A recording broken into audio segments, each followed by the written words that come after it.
this is the 2024 Nasdaq prediction video. So starting off, you can see going back until 2022, we're looking at the daily chart right here.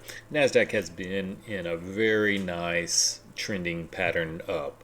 You can see from the trend lines I've drawn, which again, trend lines are very subjective, so they can change, but so far this one, the one I've drawn, has looked very solid.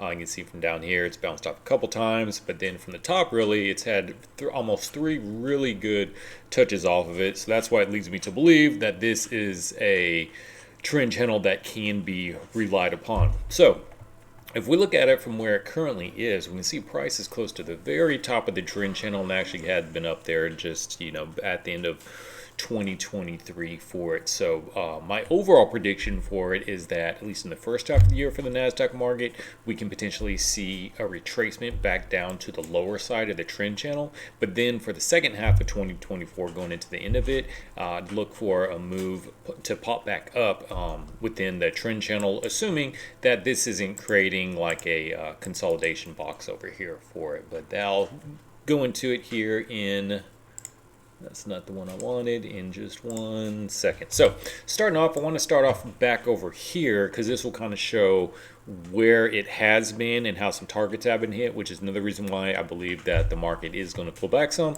So starting off right here, I marked it here. What we have is a triangle trade setup, and all we have is 0.1, 0.2, lower high 3, higher low 4. So when that happens, we put on the inside pitchfork on it.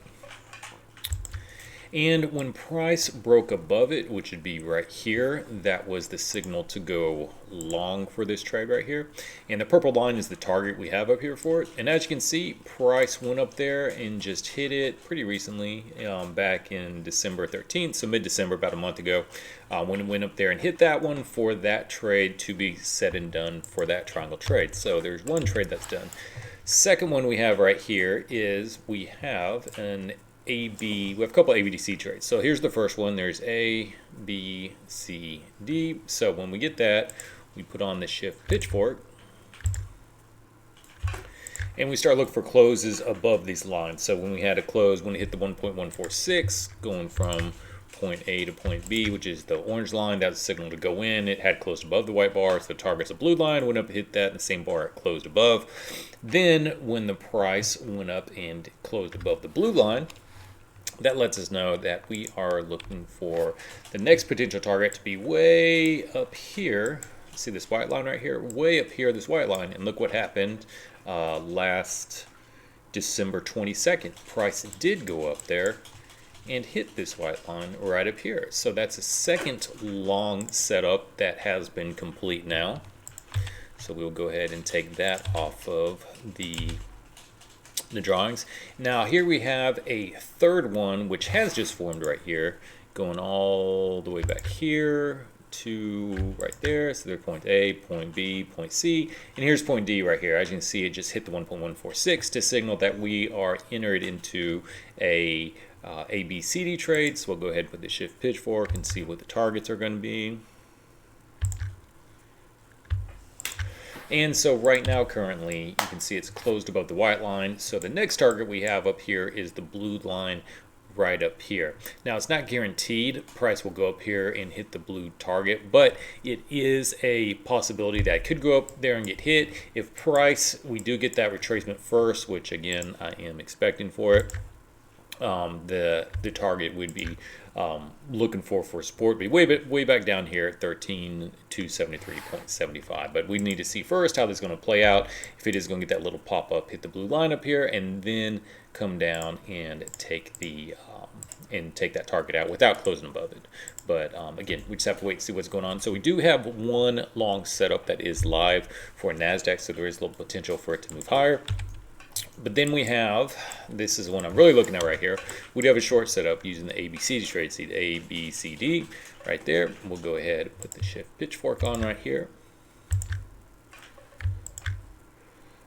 Now, let's get this one out of the way. So, when price went, closed below the white line right here, plus when it hit the 1.146, which is right there, signal to go long, came down, didn't quite hit the blue line, as you can see right here, so did not close out that trade right there, and continued to go up right here. Now, when it hits the 50%, and I'll mark it with this box right here, when it hits the 50% right there, the target moves down to the entry bar, which was this one right there.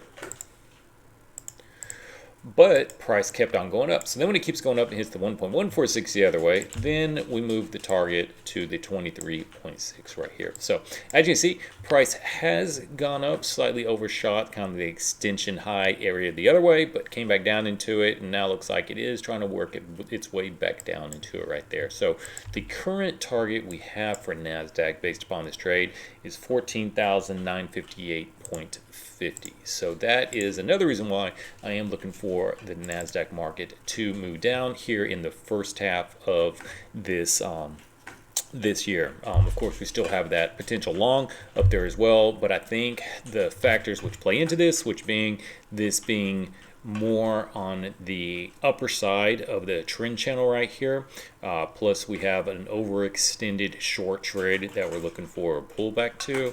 I think the probabilities are lining up that at least for the first half of the year, you know, going down into there's February, March, even down, you know, down into April or something like that, the first quarter, a little bit after that, I am looking for a pullback down here to the bottom, closer to the bottom side of the trend channel. And then if this trend is going to continue, then we would look for a move, start rotating back up, going back to the northern end of the trend channel right there.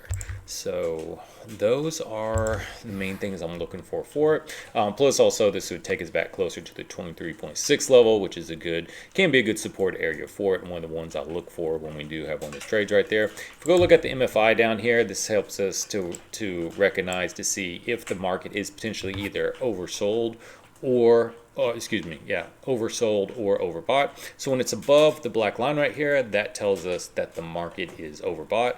When it's below the black line, it tells us the market is oversold. Now, it does not tell us that the market is going to move right when it gets into overbought or oversold territory. It just tells us to be on the lookout for the potential move for it. I wish it told us that it was going to happen exactly when it went into it, but that doesn't happen all the time.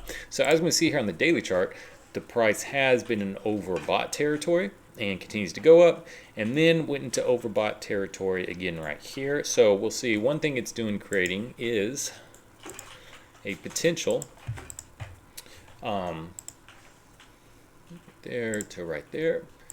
You see there's divergence where we're making higher highs on the chart, but on the MFI we're making lower lows. So we have a divergence in the MFI, which leads to potential weakness. This could be happening in the Nasdaq market here on the daily chart.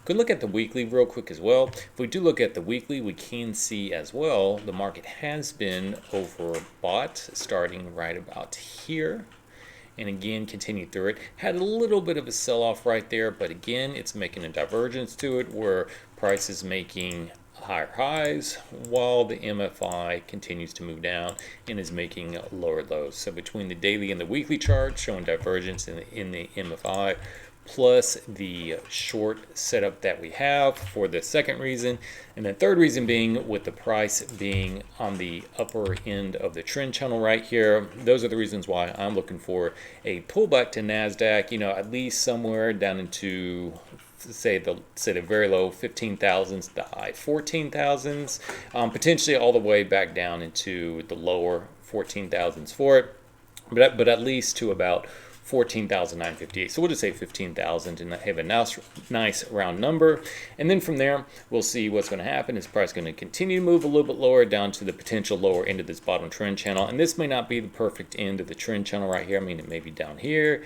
It may be even up here a little bit for it. So just not sure. What I try to do is get as many decent touches as we can for it. See right there, I have 1, 2, a little bit over 3, but that's fine right there. So that's why I put it to be right there. So again, those are the main reasons we are in a short setup that has overshot the market way up here. We are at the top of this trend channel right here.